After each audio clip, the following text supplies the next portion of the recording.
Hi there, everyone. Thanks for tuning in and taking the time to watch this video. The last 18 months have been a roller coaster ride that has had, typical of anybody's cancer journey, a lot of ups and downs. I have tried to give some updates along the way, mostly on the positive side when things were going well, so as not to create too much alarm or worry in people that they shouldn't really have to bear. But at this stage, I have exhausted the efficacy of 2 cancer drugs, 2 chemo cocktails, 2 immunotherapy treatments, and recently underwent full brain radiation treatment when metastases showed up in my brain and the top of my spinal column. That has been a particularly rough patch over the last month, but it's also brought some clarity and made me realize, with the help of Christy, that perhaps it's time to look to other potential solutions, other things that I can do. She's been reading a book to me that is a wonderful book. It talks about changing your diet as a primary thing to seek what they call radical remission, which is steps outside of normal medical treatment when it doesn't seem like there is much left down the medical treatment avenue. So we changed my diet, and there are a bunch of other things that are more spiritual, metaphysical, soul related that include trying to look for the things that have brought toxicity and poison into your life, that have been held up inside and that you need to release, and doing things that you feel are important for you based on your instinct and what you feel to be true.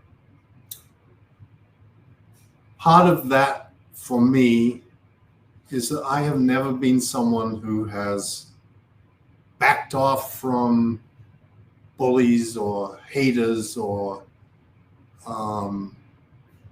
those who seek to hurt other people.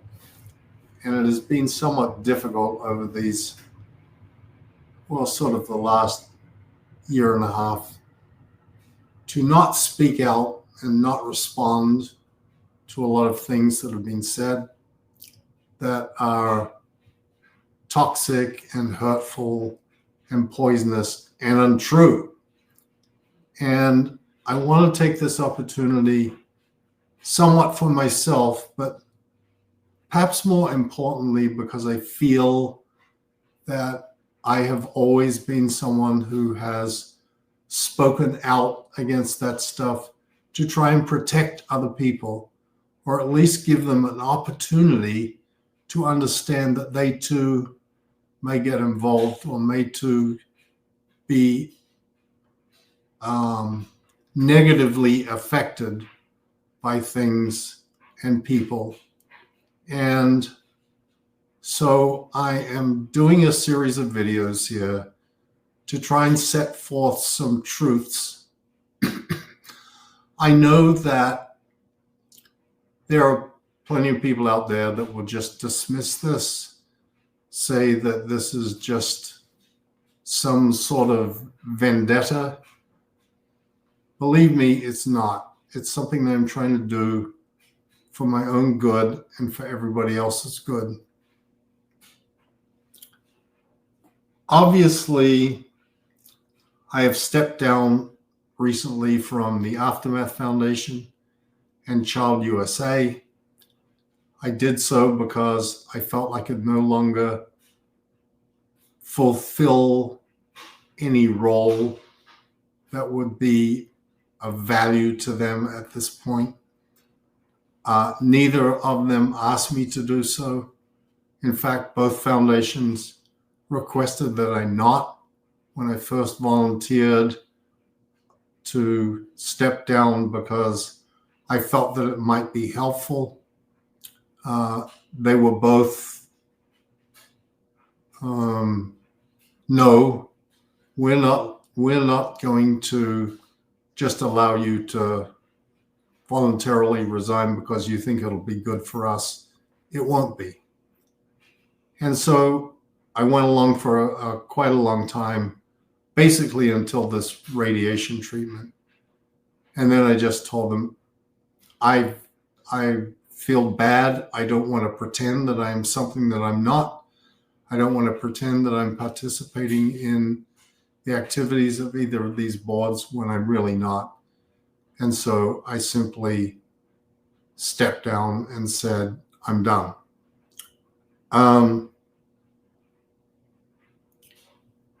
I am obviously addressing a lot of what has happened with Aaron Smith-Levin.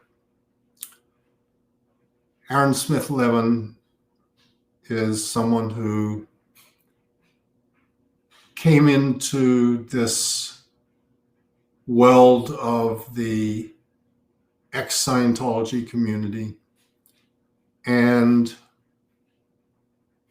grabbed onto the credibility that being a part of the Aftermath show and then the Aftermath Foundation gave him.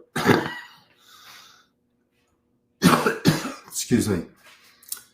And from the very beginning, this started to create a lot of problems. The problems with Aaron didn't begin in November of 2023. They began way before that. And those problems were things that related to primarily his personal life. And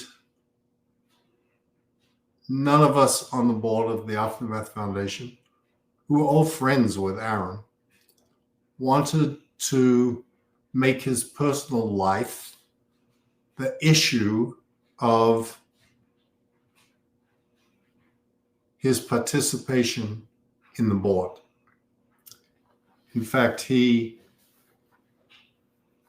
was constantly reminding us that it's a very Scientological thing to judge someone based on their personal life. That is not how society is today, and not how, quote, normal people act. But the litany of things that happened over the beginning stages of the ultimate breakup are problematic, or were problematic, because they were very public and were very antithetical to the goals and purposes of the Aftermath Foundation. It began, I guess, with the email that the board received from someone who had discovered the activities that Aaron had engaged in when he went on a coke-fueled sex worker binge to Colombia.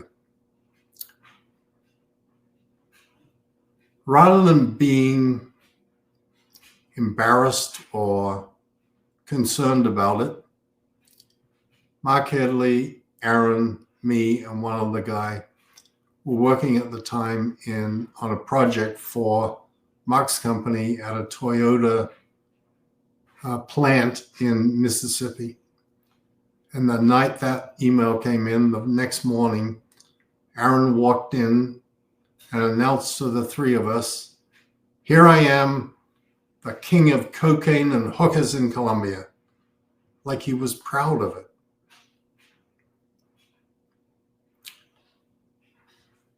He took a trip to China to visit with Nathan Rich and his girlfriend, a Chinese woman. And when he came home,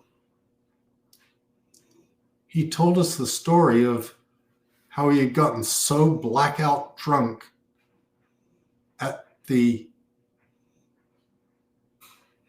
apartment of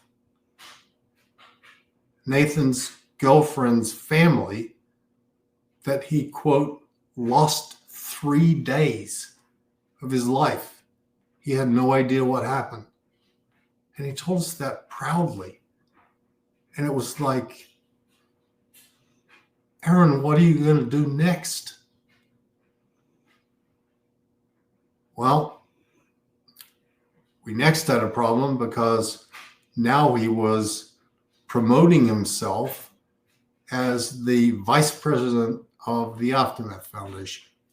He was the only person on the board who constantly used that title for himself, and it became a big problem for the tax-exempt status of the Aftermath Foundation because he was raising money for himself personally on the basis of his association with the foundation. And that is by definition innumerable and disqualifies an organization from maintaining its tax-exempt status. We had to tell Aaron that he had to stop doing that. It was another indicator of his lack of understanding and judgment when it came to what was good for the foundation. Also during this time, Leah and I had wholeheartedly supported his effort to run for the City Council of Clearwater. But in the midst of that, he got involved in 2 drunken altercations at 2 separate bars in Clearwater. And there were police reports that were written about it. And the Tampa Bay Times got those police reports. And I went to bat for Aaron to try and prevent that story from being too scandalous. The best I could do was tell them that the only thing that they could print was based on the police reports, not based on the other things that they had heard, including the trip to Colombia and the rumors that Aaron was having sex in the back of a pickup truck at the Cigar Cave in Clearwater. That article came out. He didn't win election, not a big surprise.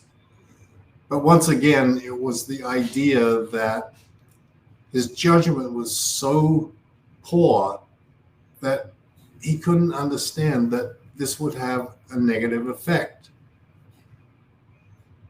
Mark Headley and me and Christy and Claire had to take his keys away in other drunken incidents where he was insisting on driving. We would drive him home, drive his truck home, hide his keys. And we were all worried that Aaron was going to get himself in really deep trouble. We forewarned him that Osa was watching him every step of the way.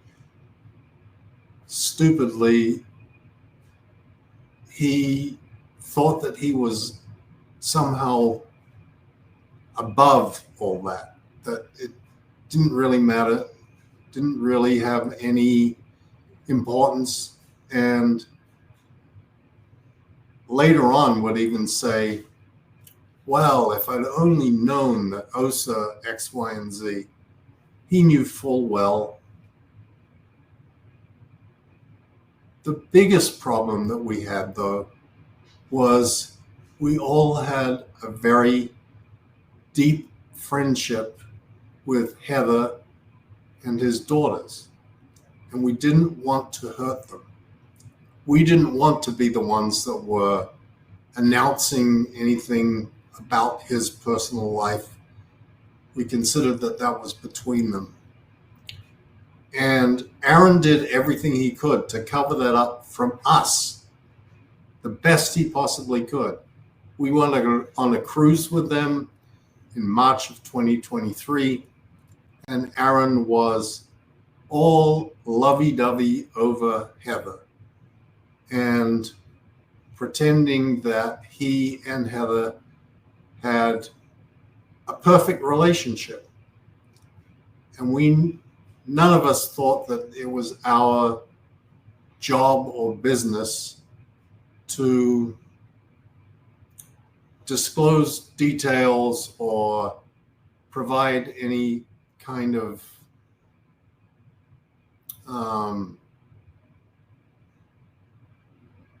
bad news or things that would be hurtful to them. And we ended up doing and saying nothing.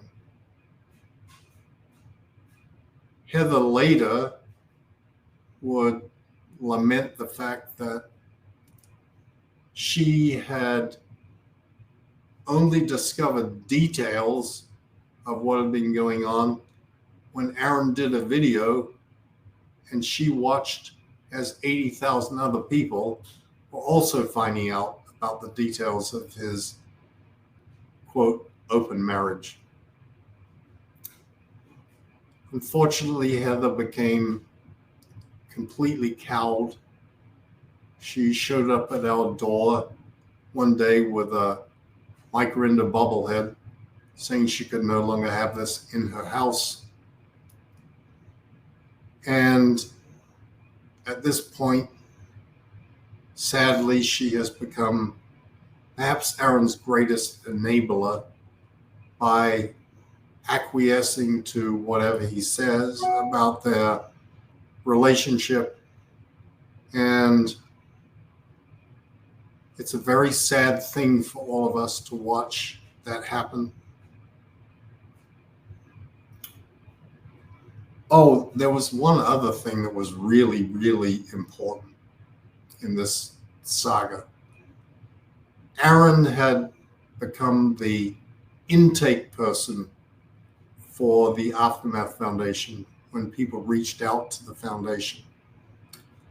And we discovered that he had been unilaterally rejecting people without informing other people on the board. He had also been taking people who reached out to the foundation and using them as a means of getting content for his videos. Reese Quibble was someone who reached out to the foundation.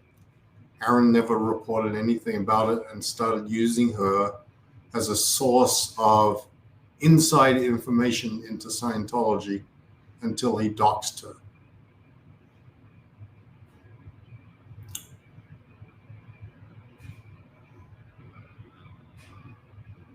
I'm not going to go into anything further at this point. I'm going to address the ultimate incident in Los Angeles in the next video. I thank you for taking the time to watch this. I hope you watch all of the videos in this series. I think that it is important. I think it's really important that people know the truth, and at least that some people can prevent themselves from being harmed by what I know to be a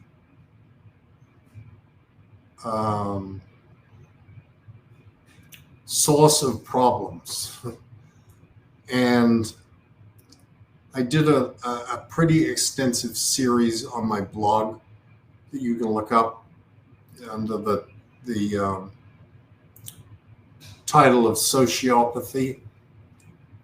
And I learned a great deal in there from reading and studying this subject. And I think that those lessons and the wisdom of people who are much smarter than me that are contained in there will be helpful for anyone to understand and seek to protect themselves from being harmed. Thank you for taking the time. I really, really do appreciate it. And I look forward to finishing this series and laying everything out for you. Thank you.